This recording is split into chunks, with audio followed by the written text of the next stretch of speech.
The Human Founder Podcast by Gali Bloch-Liran.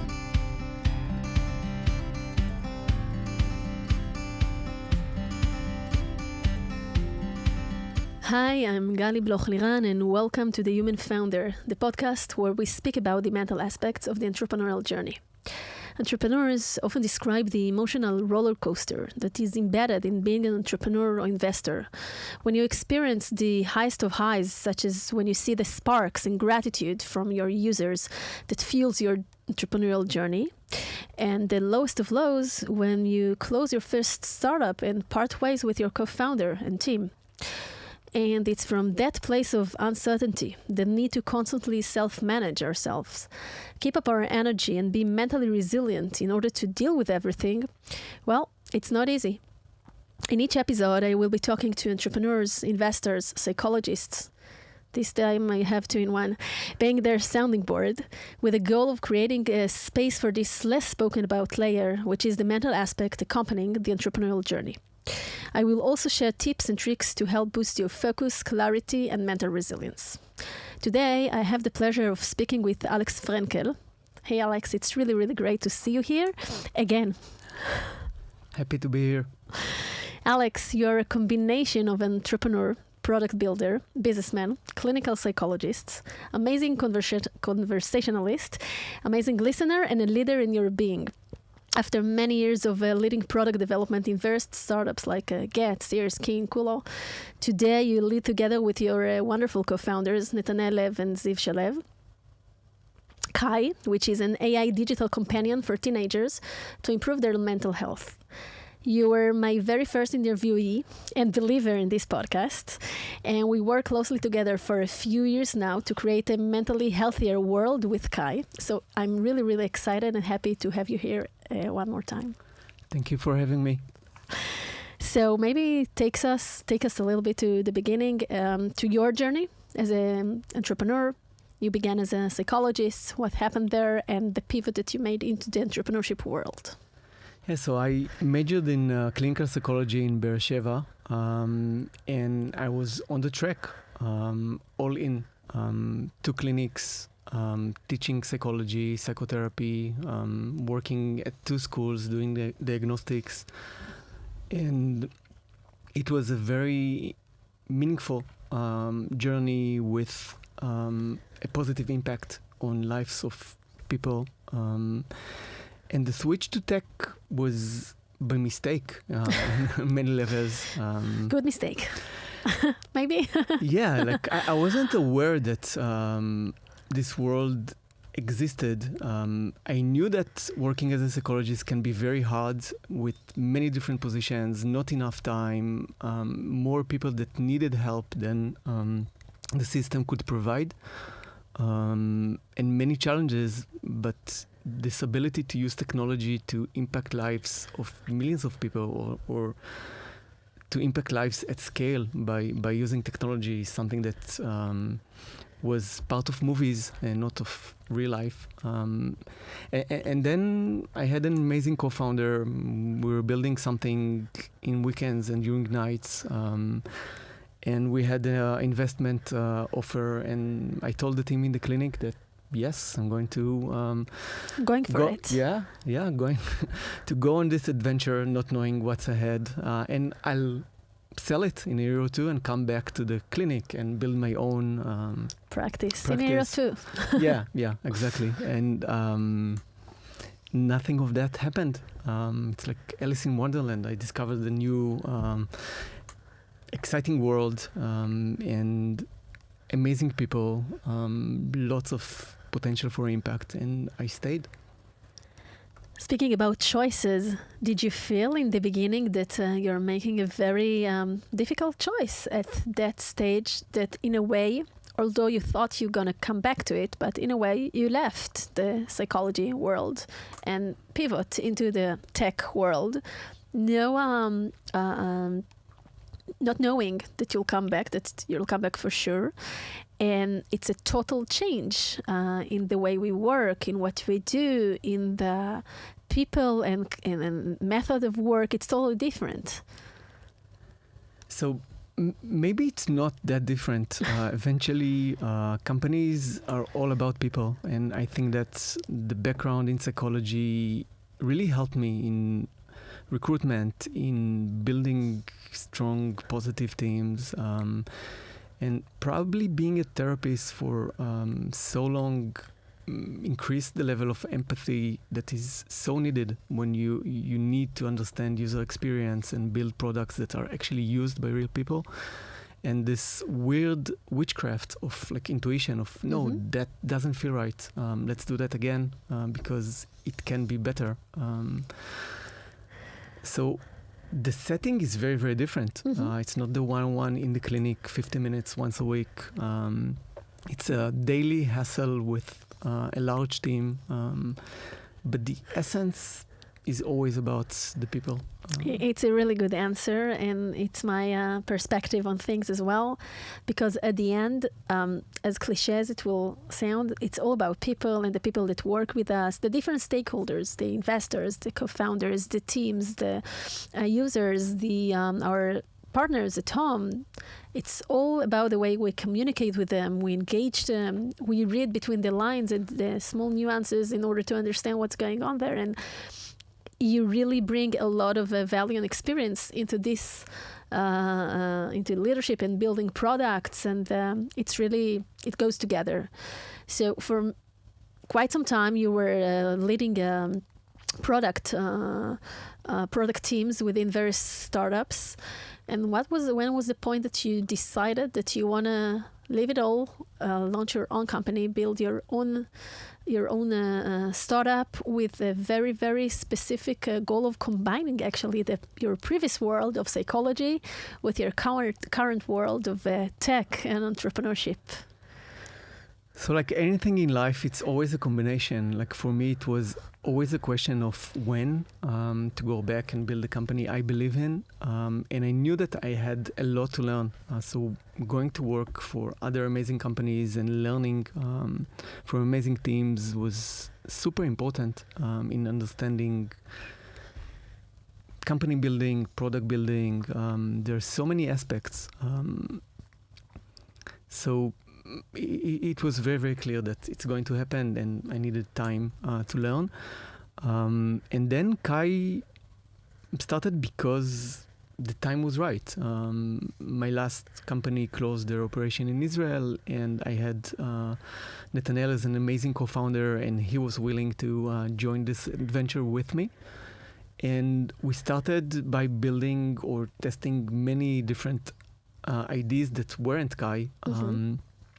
And we asked for help from Ziv, who studied with me psychology and is one of the best growth hackers that I ever knew. And he showed us an initial version of Kai that he built for himself. And we said, it's not going to work. AI is not ready, and it sounds stupid. Why should anyone engage with a machine? And it took us weeks, and it was his conviction that we'll get it eventually that was so pivotal to deciding to go all in and build Kai. And even the understanding of what is Kai is something that evolves over time. There is a lot of learning, testing, observing user behavior. So it wasn't let's go and build Kai. It was, yes, I'm ready to start a new company. I have amazing co-founders. We're going to explore different pains and this unique combination of psychological background with technological expertise made this choice super exciting. It's a journey that contains so many unique parameters of, first of all, two co-founders who are psychologists themselves, a product that really speaks that language, and into it how you combine the technology in a way that really help others, many others, and you'll speak in a second about the focus that you have nowadays to improve their mental health.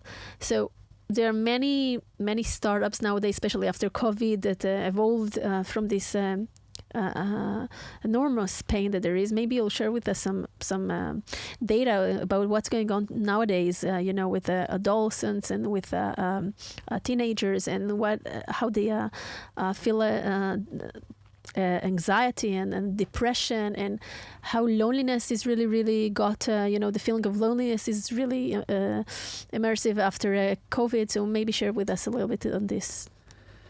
Yeah, so I think it was happening a long time before COVID, where young kids are becoming less happy.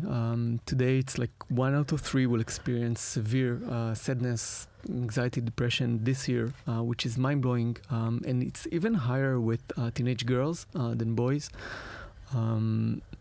Visits to emergency room because of like self-harm and suicide attempts grew by 40% the last few years, which is really insane when you think about it. And yes, COVID accelerated things, and the isolation and staying at home made things even worse, but it was there even before COVID. What do you think happened?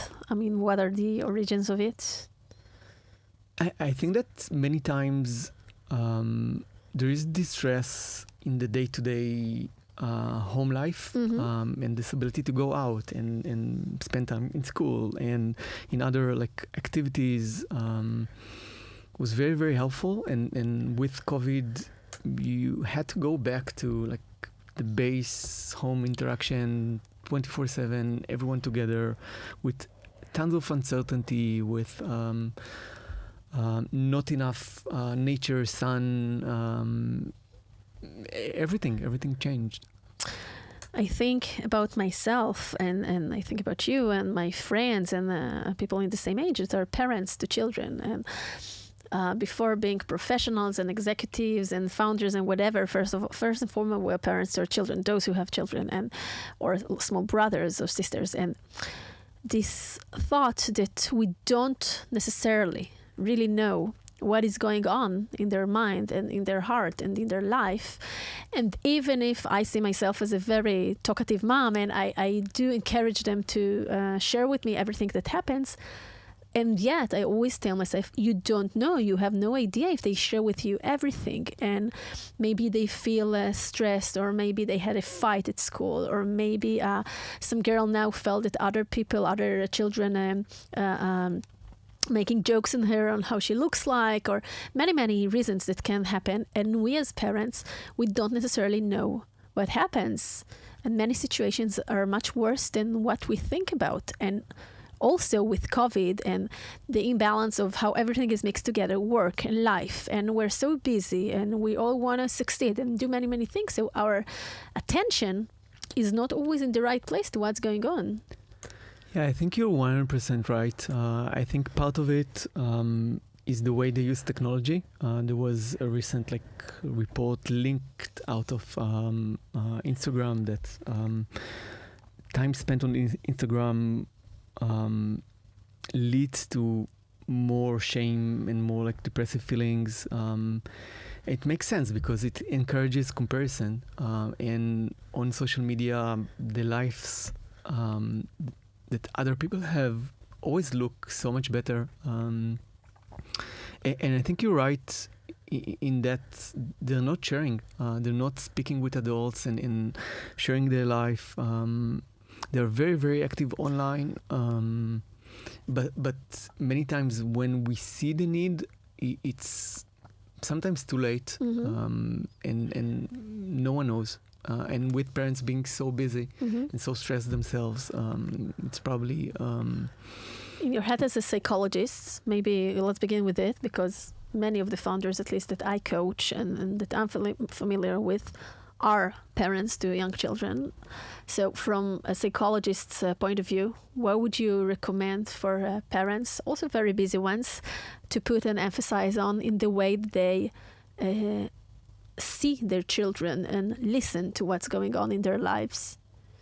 Yeah, so I have 2 teenage girls myself, so that's very familiar challenge. And as they grow, the communication with them changes. I think it's like a combination of spending quality time and being present together, no matter what the activity is. It can be like making dinner together or watching a TV show together, and creating this space where even parents can bring more vulnerability and normalize. What we see today is that many of the teenagers that would use Kai will say, hey, no one asked me how am I doing, how am I feeling for so many weeks. So that's like one thing. And the other is really like, that's super normal to feel like that. Everyone goes through similar things at some point in life, and the normalization is very, very important, and making sure that there is space for them to share is very, very important. I find myself with my boys that one of the most important things is also to address their questions. Sometimes they're very challenging. You know, they're growing up faster these days. They're more exposed to everything the technology brings and YouTube, and they know English that we knew at the age of 20, and they see the world. And even in the news, and they're exposed to things that they're not necessarily supposed to in this age, and from the Fortnite and other gaming, and everything is like is pushing them more to the edge. So what I find is very important is when they addressing me with questions that I cannot believe that my 10 years old ask me, or even my 4 years old ask me questions that, where do you bring it from? So instead of feeling not comfortable, or why do you speak like that, or something in this area, is really to listen to it and to address it as adults, and to really answer them, and to let them feel that they can bring into this space, as you describe it, everything they want, and we will be there for them and with them, support them. We won't laugh, we won't judge. Yeah. We won't tell them it's not okay to talk about it. For example, if they have some sex questions and they are only, 12 years old, and that we're there to support them, and everything is allowed in this space, in this conversation, because we want to be their source of confidence. And I think that this is something, at least from my parental point of view, very, very important to increase this sense of self-confidence that they get from home. Yeah, this non-judgmental attitude is so, so important.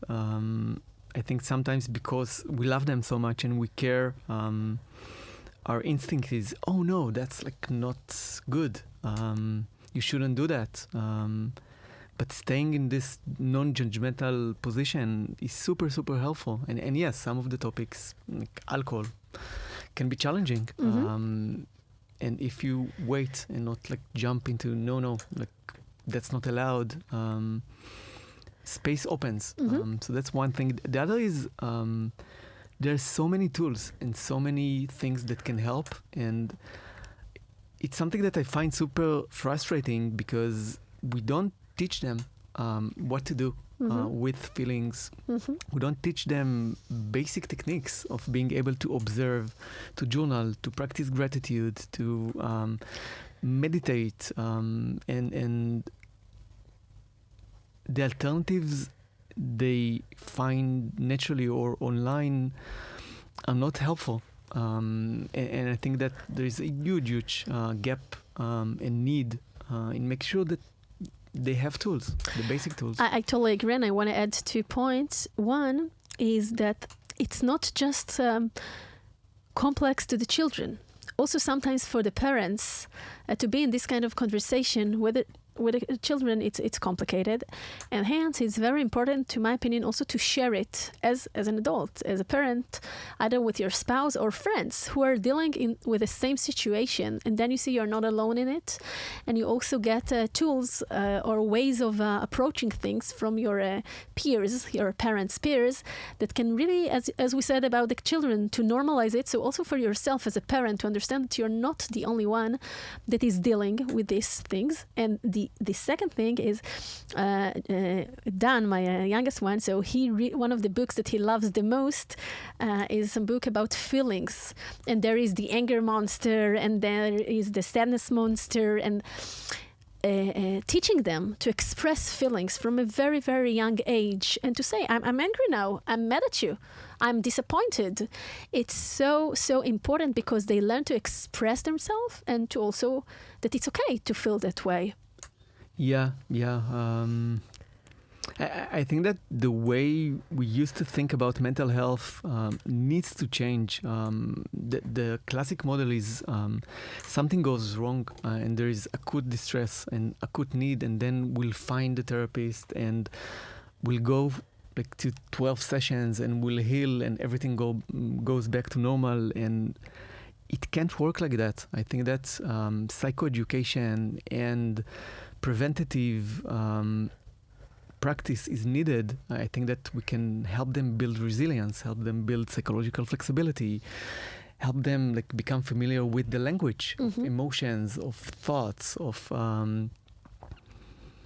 not to address it necessarily as a problem that now we need to address, not as a problem that now we need to address, but on the other hand, beforehand, while things are okay, to show them what's in there, to teach them their language and to allow them to be exposed to this world, even when they feel okay, so that they will have the tools once they need it. Yeah, for me, this is one of the most exciting things that technology can help with. Coaching or definitely therapy is something that very few people can afford because it's so expensive, and it should be accessible to everyone. And I think that not only top athletes or movie stars should have access to the best tools and practices and techniques. Everyone should be familiar and be able to use them. And that's like a big hope, and I believe a big disrupt that is coming and is unavoidable. So to continue about what technology helps in this way, it might also create a resistance, because it's one thing to talk to a therapist, for example, and it's another thing to talk to a bot or some AI digital companion, for example. And sometimes adults, when they address it, they will have some kind of resistance to it because it's not the way they were trained or used to, right? And then it might also affect the way that they perceive it as a tool for their children to use. So what do you see there? So that's super, super interesting. And there's a huge difference in the way like teens or younger people will use technology, and like what we see when like one of our investors will try to interact with Kai. And I think you're right. Adults, the first like intuition would be, can Kai replace a human? And let's try to make it fail or say something that is stupid or admit that he doesn't know. And then they get disappointed. And usually they will see a movie like Her and will say, hey, like, is Kai as smart as like that fictional character in the movie? And obviously it's not. A good one, a recommended one about emotions and relationships, for sure. And what we see with younger Kaiers is very, very different. They will trust the technology, and because there is no human, their level of shame or censorship will go down because no one will judge them. They're so familiar with human characters in games. And they will share as much as they feel good with, and they would never confuse Kai for a human. They can say, hey, I love you, Kai, that's super helpful, I'm grateful, but they would never say, hey, like, you're not a real human and I'm disappointed. Like, they understand the limits, and in many ways it makes it easier for them to be more open and share deeper and engage with it. I think that on a higher level, you describe a gap between our generation and, the younger generation. I don't even know how to call it because it's not even Z, it's even younger than this. It's the future one. That this is what they grew up to. all the gaming and the Fortnite and all the communities that they are in, and they are used to to work with or to communicate either with other people in the world, but in chats, in bots, etc. And we used to something else, and there is this gap of perception and what is right and wrong, and the opportunities that each point of view brings with it. And in a way, it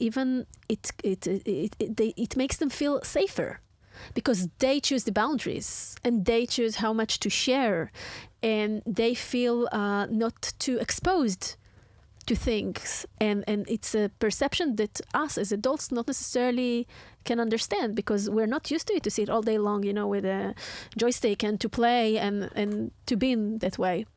It's so different. I think that for us, going down and playing with friends in the neighborhood, or inviting someone and watching something on TV is the way we think about interactions, and the way they act online is very, very different. They would watch a Netflix series or listen to music and do homework together on Discord for hours, and they would be in hundreds of asynchronic messaging interactions in parallel. And I think you're right. It's something about them having the control, not the authority that adult will have with saying what's wrong or what should they do.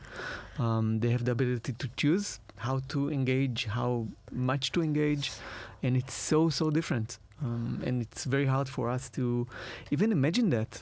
I look at my girls, and they would be on messaging constantly, either texting or sending voice messages, listening to voice messages. One of their main activities is listening, recording, typing. The whole way of communication, the whole communication methods have been changed, and it's something that for us as adults it's more difficult to understand, because as you said, we are used to the one-on-ones, etc., but they grew up into the digital world, and they consume communication in a different way, and hence they will also consume the help in a different place. And another thing that I'm thinking about is also the power of the group and the community and the peers, because they see that they are not alone. I mean, when I go to therapy, it's just me. No one else knows unless I share.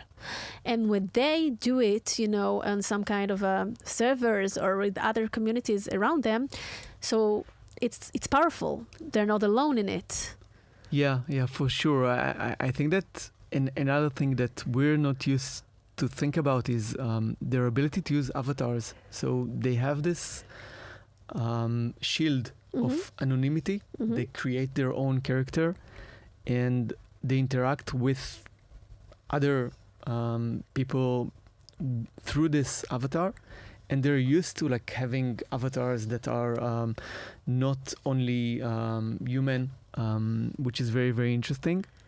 And I think you're right. I think that even with therapy, the end goal is not to build a relationship with the therapist as a replacement for real life relationships. And it's something that we see with Kai. One of the most exciting feedbacks is my conversations with you helps me with my relationships with friends or with my girlfriend. And I think that this is so true. And the other thing that you mentioned is that they are in large groups. You look at WhatsApp groups or Discord channels, and how describe it to us a little bit for those who are not familiar, because maybe our generation is less in Discord. How does it behave? What happens there? I mean, the interactions between people. Describe it for us for a second. So Discord started as a platform for gamers to basically talk and share experiences while playing online games. And it grew so rapidly that today almost every area of interest or hobby or becomes a community. Discord calls that servers. So you have servers about anime or servers about homework and music, and millions of people can be part of a specific community or server and spend hours online. They wouldn't call voice the way we used to do. It's always like, let's talk on Discord, let's talk on WhatsApp, let's talk on messages. So the behavior is very different, and you see schools opening servers, universities opening servers.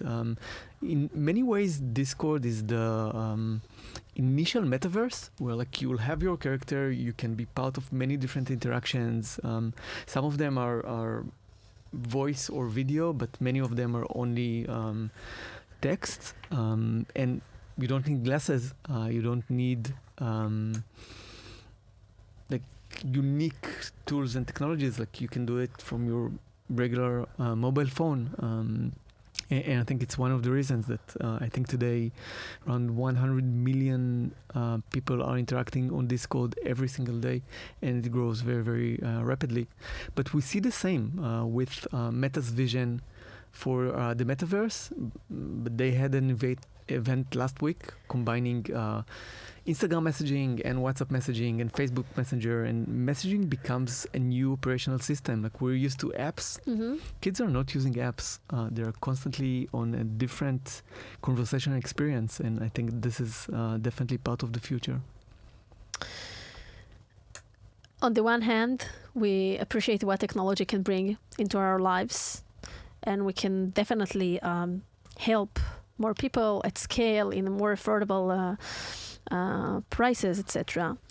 And on the other hand, of extra usage in technology, there are other risks of addictions and of the ADHD that it makes it more severe, and the maybe even our being apathic to the world, to what happens, because we only know how to communicate through this phone.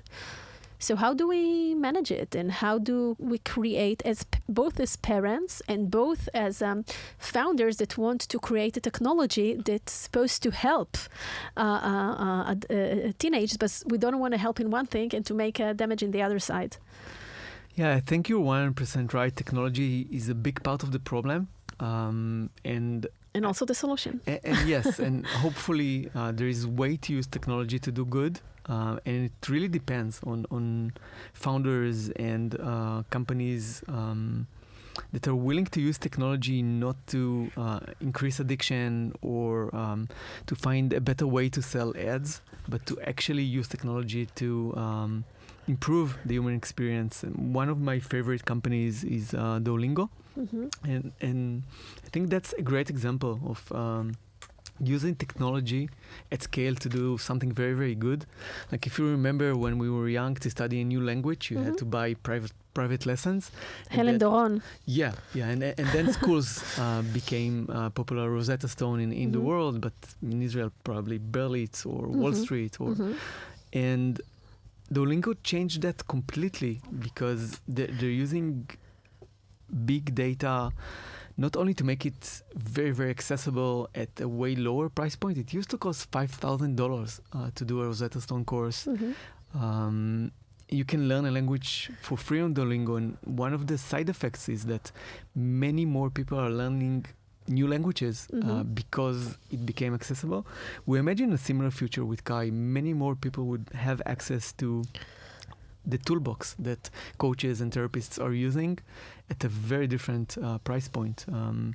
But the other thing is, even with technology, I think one of the things is always reminding us and especially young people that putting the technology aside and spending quality time with other people and in nature is super, super helpful.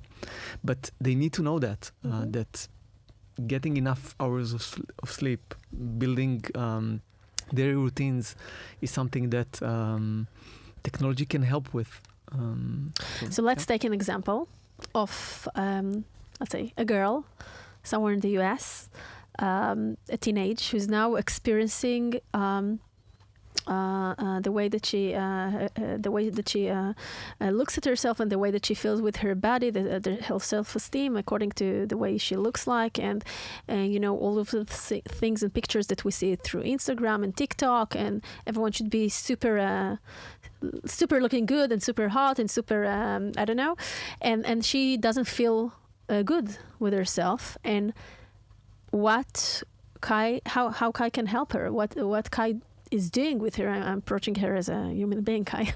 What is she doing with her that helps this girl feel better and improve her self-esteem and the way she walks in this world and to smile again?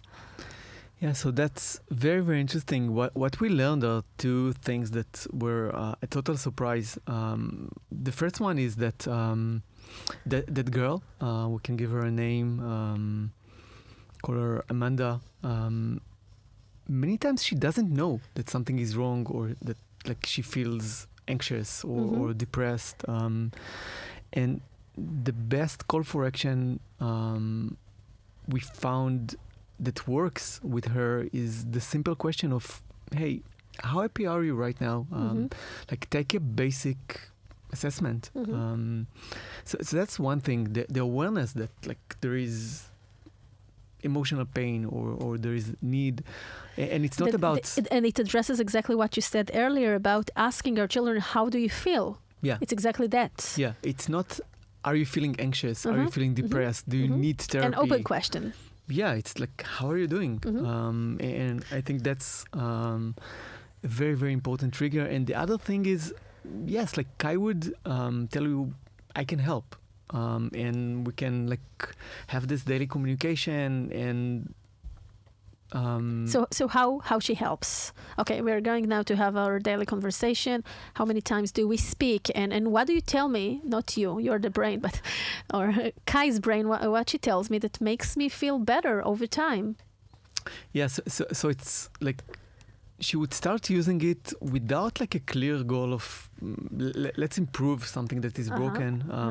And the way Kai works is super, super simple, right? It's basically this daily short interaction that sounds something like, hey Gali, good morning. How are you doing this? Yeah. How are you doing this morning? Tell me something good that you have in your life. And surprisingly, that's a challenging question because you need to pause and pay attention and try to remember something good. There are several things in what you say if you break it down. First of all, you need to pause. Yeah. We don't pause in our life. All the time we're running. Second thing, we need to dive deep and search. Sometimes it's search to the one thing that it means focus, that we want to recognize and that we want to appreciate. And it's also not, it seems like an easy task, but it's not, because it makes us make a choice. And this is something, I mean, I know it because I use Kai for 2 years now, but I'm saying also as a coach that work with many founders that even this stop and pause and try to verbally say what they want in a very, very coherent sentence is not an easy task, because you need to organize your thoughts and your feelings, and to speak our feelings is it's not an easy task. Yeah, and it's even harder to pay attention to the good.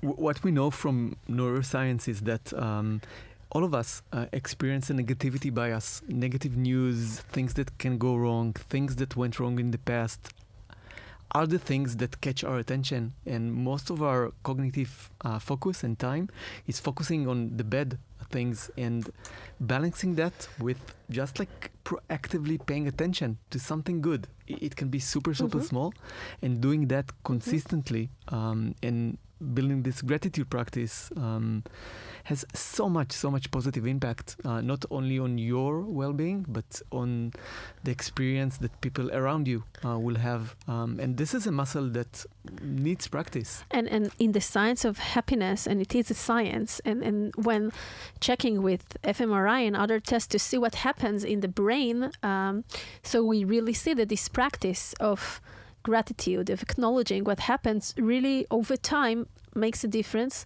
and changes the way we feel. Yeah, we see that because Kai has tens of thousands of users and will do a standard well-being assessment in the beginning and then every few weeks, and there is a clear improvement. And the tools are so basic, they're so simple.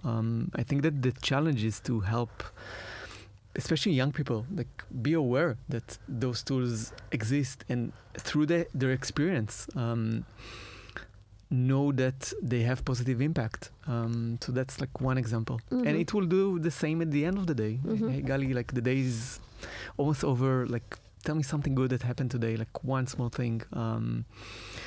So this is, for example, about feelings, and there are also tools that can help us with being more focused and achieve specific goals that we want. Not because I want to say that all we need to do in life is just to achieve goals. It's our choice to make.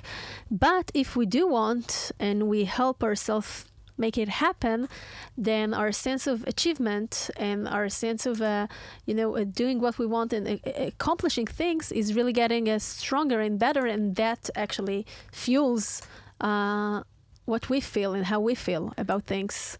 Totally.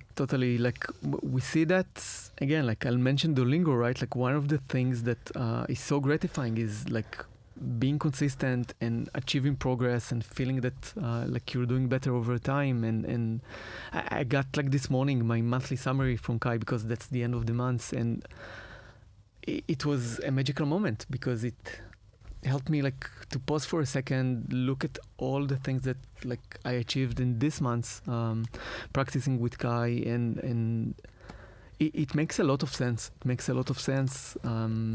And especially with the feedback we get from younger people and the way they use it. So with the metaverse and where the world is going to, and the way that teenagers consume technology and gaming, and how do you see the impact of tools like Kai and others support the well-being? And I'm differentiating between well-being and mental health, because well-being is one step towards the mental health, and it's not instead of a therapist, but still it can really solve and help many things, and help in a much earlier stage in order to prevent the severe situation. So how it goes together with the metaverse and the mental health 3.0, and where do you see it going? So I definitely see a future where everyone will have their personal AI companion, and the more they engage with it, the better it gets to know them, and the interaction is really different. My experience with Kai and your experience with Kai would be very, very different. Another part is, like, the way we learn online is really, really changing. I think that especially for younger people, they're used to shorter bursts of, like, learning or interactions, and they will do many of them during the day, but they would not, like, sit for hours and, like, read one book or things, like, has to be more constant. Yeah. More instant, and short. Yeah, so more frequent but short, and I see that as a big change. Something like Kai can have a lot of knowledge about research and tools and sleep and what helps us be happier and healthier. And I think that that's something that's definitely going to happen. Yeah. You mentioned research. You didn't speak about it, but I'll start and you'll continue. I think that nowadays there are so many apps and so many various technological solutions that really support mindfulness and mental health and well-being, and they're really amazing apps and solutions, not necessarily apps, really amazing things. What's important in it, I think, also as a parent, but as a user, also to know how much is it based on research and on methodologies, and how much it's based on psychology, and what is the depth of the solution and way to address it that is lying in there underneath. So what do you use in Kai, or which psychological methods do you use in order to create better solutions? Yeah, so I think like a big uniqueness is the fact that the team is this combination of therapists, psychiatrists, psychologists that actually practiced and come from both research and the clinical work. And it really helps in like choosing the right resources or the right tools that were studied and are actually helpful. So I'll mention a few of them. One is obviously the world of psychotherapy really changed, and cognitive behavioral therapy became very, very effective, especially for shorter therapeutic sessions when you cannot go and see a therapist for years. So there are tools in cognitive therapy like learning to control your breath, as an example, or observing thoughts and emotions and creating this distant observer ability that is very, very important. Some other tools that we use are coming from ACT, which is a third generation of cognitive behavioral therapy, and tools and like... it stands for acceptance and commitment therapy? Yeah, so acceptance is very, very important. This ability not to fix challenging emotions, but be able to allow them and accept them. The building of psychological flexibility that improves over time is very, very important. Positive psychotherapy, you mentioned it, has a lot of research with very, very good indications. So techniques like journaling, practicing gratitude are very, very effective. And the amazing thing with something like Kai is that it learns and improves with time. So Kai is almost 2 years old, and in many ways it's a very good metaphor to its like maturity. It's still super, super young, and it learns from the team and the psychologist and the research, but also from the users. That's very, very unique. I think a therapist will see maybe 1,000 patients in her career, which is a lot, right? But Kai would see more than 15,000 every single day. So this ability to ask what's really helpful, which tools should be introduced at the beginning, which tools work better later, is something that only something like Kai can have, and it's an exciting future.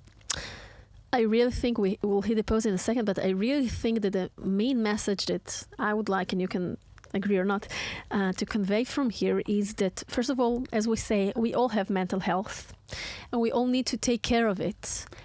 And when it's okay, before the crisis happens, because our life is full of small crises all the time, and it's a question of how do we strengthen this resilience muscle and learn how to cope with things, and also the understanding that it's not necessarily going to be easy, and the technology is here, and we want to change the conversation, that it won't be a taboo to speak about mental health, but on vice versa, on the contrary, to help people share. I always like to say that strong people share, and to talk about things and to be more vulnerable, as you said. It also helps our companies and society and as human beings, and to live a more meaningful life that we're connected to what happens.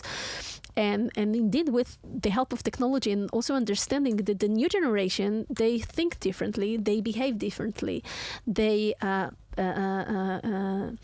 use their time in different ways and in different surroundings, that we need to address them where they are. And we need to find new solutions to help and with all technology and everything and how smart they are, they still have a very fragile soul. And we have to bear it in mind that they have a fragile soul, and we need to address it and to provide them with strong tools. And I think it all begins in the conversation that we adults have as founders, entrepreneurs, as parents, as leaders in our companies, and to really try to find the way to provide with them those solutions and mental support. Yeah, definitely. Like you see today more top athletes and movie stars and like online influencers speaking openly about their mental health challenges. And I think this is super important for normalization. And the other thing is, like, the old model has huge problems and limitations. A therapeutic hour can cost $200. In the best telehealth companies, it would be like $300 a month. And it's not accessible. And even then, it's like 50 minutes once a week. And that's not the way young people behave. Like they need short, ongoing, consistent interactions. And this is something that technology can really help with. We see today therapists that can recommend working with Kai in between sessions. And I definitely see a future where you get the tools, the psychoeducation, the habits, the daily practice at scale for everyone, and it's part of the language and conversation. I think that we also know from other technologies that many solutions try to address NLP and conversations and to understand what's going on there, but there is a different challenge in understanding feelings, in understanding from the context of the conversation how the other person feels and his or her emotions, and what really lies in the syntax, not just in the context. And this is a major challenge to address. That is one of the things that you're doing, and I think that this is amazing, and this is going to have a huge impact on the way, we're growing all the time. The population is growing. We need to bring more solutions, and we have to put technology into it, but in a smart and careful way. Yeah, one of the things that the AI world is learning is that the machine on its own has so many limitations, and humans on their own have so many limitations. And the unique combination, like when you combine the power of the machine and guidance from humans, the results are way better. I really admire Garry Kasparov. He was the world chess champion, and I think many years ago he shared this understanding that yes, the computer will beat the world champion and will play better than any human, but this combination of humans with a machine is stronger than any human on its own or any machine on its own, and this is something that we really believe in. So yeah, the technology is interesting. Alex, as always, it was a pleasure talking to you. For founders or parents or other people that would like to contact you, where can they find you? So I think that LinkedIn is easy. I'm the Frenkel at Twitter. My mail is Alex@Kai.ai, which is always simple. That's the best way.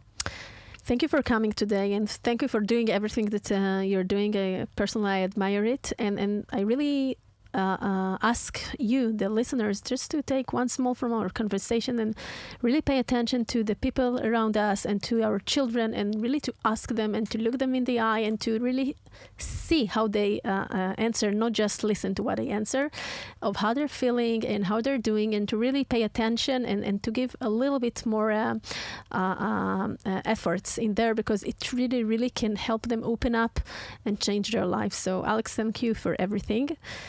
Thank you, Gali. You're super kind. I think that if I need to end with an ask, it's probably trying to be kinder to ourselves. And I think that will have a huge impact on the teams that we work with and our kids and important relationships. We can be so hard on ourselves and so judgmental, and I think everything can start with it. All begins with us. Yeah. Definitely. Kindness. Love and kindness. Yeah. To our lovely listeners, we're going to hit pause until the next episode. That's also something I say to the entrepreneurs in my clinic in between sessions. If you enjoyed listening, I would really appreciate it if you share the podcast with people who you think would derive value from it. Thanks to the amazing studios at Google Campus who allow me to record all this wonderful content in here. Feel free to visit my website at galiblochliran.com and leave your details there if you wish to be updated and learn more about the mental aspects of the entrepreneurial journey. Also, be sure to follow my podcast, The Human Founder, in any of your podcast apps. Let's hit pause. Till next time. Bye, Alex. Thanks. Bye, Gali.